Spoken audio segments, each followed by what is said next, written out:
दिनांक 28/1/2026 रोजी मौजे गोजूबावी तालुका बारामती जिल्हा पुणे येथील बारामती विमानतळ येथे धावपट्टी लगत Mrs VSR ventures private limited संचालित लिअर जेट एअरक्राफ्ट या विमानाचा अपघात झाला व या दुर्दैवी घटनेत राज्याचे सन्माननीय उपमुख्यमंत्री माननीय अजितदादा पवार यांच्यासह 5 जणांचा मृत्यू झाला। या संदर्भात केंद्र सरकारने जी काही SOP आहे त्याप्रमाणे त्यांची कारवाई सुरू केली आणि त्याची चौकशी सुरू केली। राज्य गुन्हे अन्वेषण विभागाकडे आपण देखील चौकशी दिली। राज्य गुन्हे अन्वेषण विभाग यांना 28/1/2026 पोलीस महासंचालकांच्या पत्रान्वये ही चौकशी देण्यात आली आणि CID याचा तपास हा SP दर्जाच्या अधिकाऱ्याला तपासी अधिकारी केलाय आणि त्याच्या माध्यमातून हा तपास चाललेला आहे। आता त्यातली जी काही आतापर्यंतची निरीक्षण आहेत, अति महत्त्वाच्या व्यक्तींच्या हवाई प्रवासाकरता भाडेतत्वावर हवाई वाहनांचा म्हणजे हेलिकॉप्टर आणि विमान पुरवठा करण्यासाठी शासनाने साई एव्हिएशन व aero aircraft sales and chartered private limited या 2 एजन्सीज नियुक्त केल्या आहेत। दिनांक 27/1/2026 रोजी सायंकाळी 7 वाजताच्या सुमारास उपमुख्यमंत्री माननीय अजितदादा पवार यांचा मुंबई ते बारामती हा दौरा निश्चित झाला। या दौऱ्याची माहिती अजितदादा पवार यांचे खासगी सचिवांकडून aero aircraft sales and chartered private limited या कंपनीच्या प्रतिनिधींना देण्यात आली। त्यानंतर दिनांक 28/1/2026 रोजीच्या श्री अजितदादा पवार यांच्या मुंबई ते बारामती दौऱ्यासाठी aero aircraft sales and chartered private limited या एजन्सीकडून 20:45 VSR कंपनीचे विमान बुक करण्याबाबत कारवाई करण्यात आली। अजितदादा पवार यांच्या दिनांक 28/1/2026 रोजीच्या मुंबई ते बारामती दौऱ्यासंदर्भात दिनांक 27/1/2026 रोजी सायंकाळी 19:15 विमान बुक करण्याबाबत कळवले व 20:45 सदरचे विमान बुक झाले।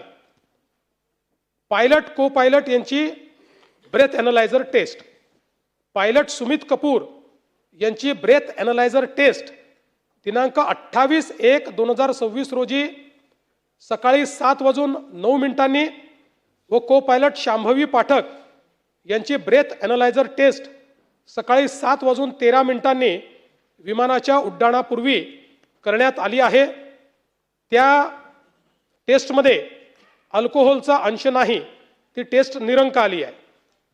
दिनांक 28/1/2026 रोजी श्री अजितदादा पवार हे देवगिरी निवासस्थानावरून निघून मुंबई विमानतळावर सकाळी 7:52 पोहोचले। श्री अजितदादा पवार त्यांचे वैयक्तिक सुरक्षा रक्षक विमानामध्ये बसल्यानंतर विमान सकाळी 8:12 मुंबई विमानतळावरून बारामतीसाठी या विमानाचे उड्डाण झाले। मुंबई विमानतळ परिसर तसेच बारामती परिसरातील CCTV फुटेज प्राप्त करण्यात आले आहे। मुंबई विमानतळ परिसरातील CCTV फुटेजमध्ये श्री अजितदादा पवार हे विमानतळावर आल्याचे व विमानात बसल्याचे दिसते, परंतु सदर विमान बारामती विमानतळावर लँड होण्यापूर्वीच दुर्घटनाग्रस्त झाले।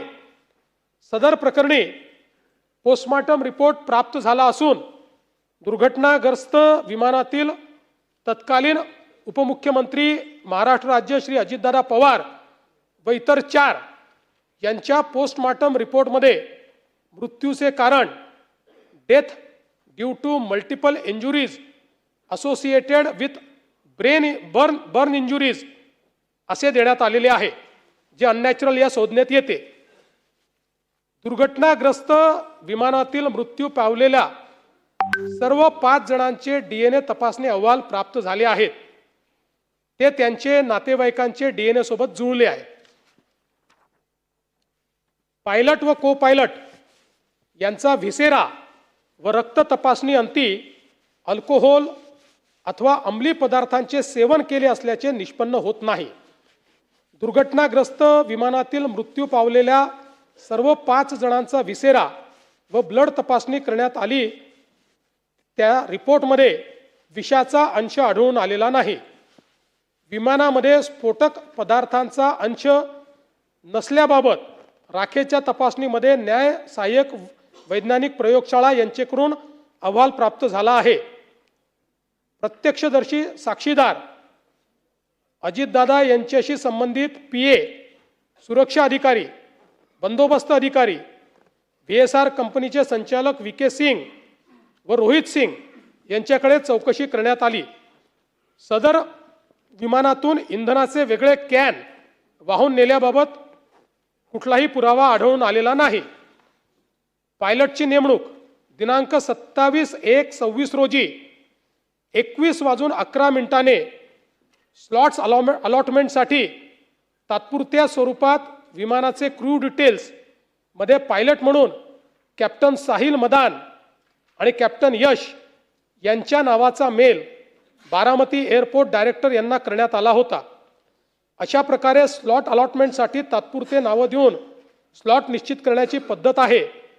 त्यानंतर पायलट व को पायलटची नेमणूक करण्यात येते असे VSR कंपनीकडनं सांगण्यात आले. VSR कंपनीचे ऑपरेशन्स टीमने शेड्यूल रोस्टरमध्ये या दौऱ्यासाठी कॅप्टन राहुल ओबेरॉय व दिलीप सिंग यांना पायलट म्हणून 22:42 नेमले.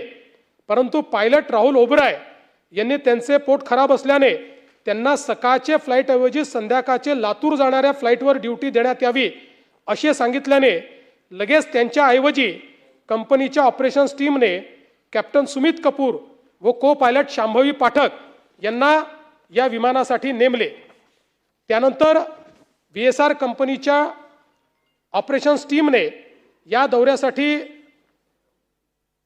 कॅप्टन सुमित कपूर व को पायलट शांभवी पाठक यांना पायलट नेमल्याचे नवीन शेड्यूल रोस्टर हे रात्री 23:54 संबंधित व्हॉट्सॲप ग्रुपवर पाठवले. त्यामुळे ऐनवेळी कोणत्याही पायलटची नेमणूक करण्यात आलेली नव्हती.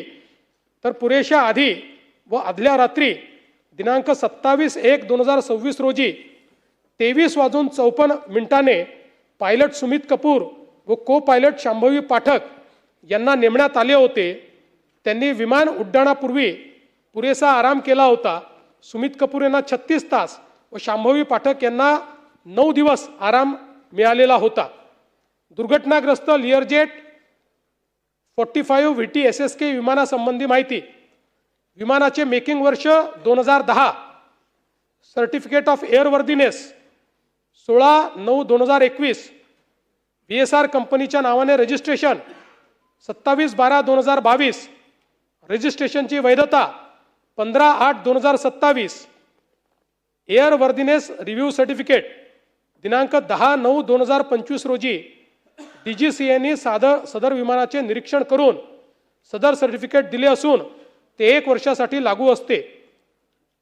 विमानाची अलीकडच्या काळातली तपासणी.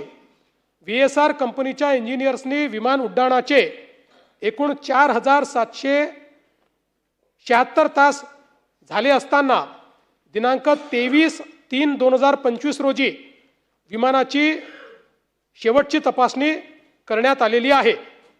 VSR कंपनीचे कामकाज. VSR व्हेंचर्स प्रायव्हेट लिमिटेड कंपनीची नोंदणी 2011 करण्यात आली आहे. सध्या या कंपनीचे संचालक VK सिंग व त्यांचा मुलगा रोहित सिंग हे आहेत. VSR कंपनीचे काम VK सिंग हे पाहतात.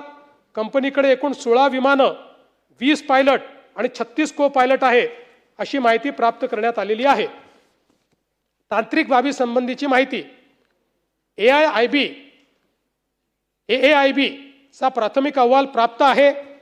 तथापि अंतिम अहवाल आल्यानंतर पोलीस तपासामध्ये तो समाविष्ट करण्यात येईल व तपासात त्याचा विचार करण्यात येईल.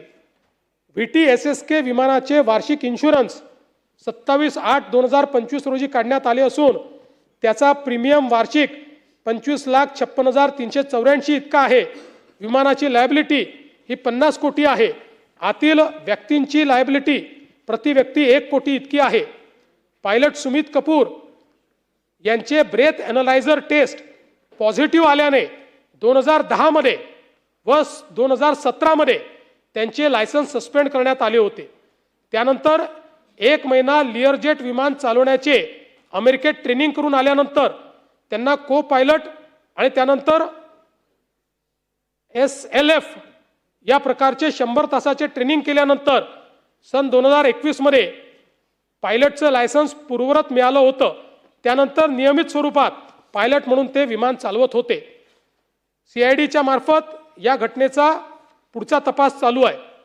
उपरोक्त अपघाताची सखोल चौकशी करण्यासाठी विविध लोकप्रतिनिधीमार्फत शासनाला विनंती करण्यात आली. विशेषतः स्वतः उपमुख्यमंत्री सुनेत्राताईंनी देखील विनंती केली की CBIच्या माध्यमातून याची चौकशी केली जावी. त्या संदर्भात महाराष्ट्र शासनाने 20/2/2026च्या पत्रान्वये केंद्रीय गृह मंत्रालय नवी दिल्ली यांना या संदर्भातली विनंती केली आहे. तसंच 6/3/2026 रोजी राज्यातील लोकप्रतिनिधी जनतेच्या भावना लक्षात घेऊन केंद्रीय गृहमंत्री यांच्याकडे देखील सदर प्रकरणाची सर्वसमावेशक, पारदर्शी व कालमर्यादा ठरवलेली चौकशी करण्याची विनंती केलेली आहे. मी स्वतः त्या संदर्भात त्यांच्याशी बोललो.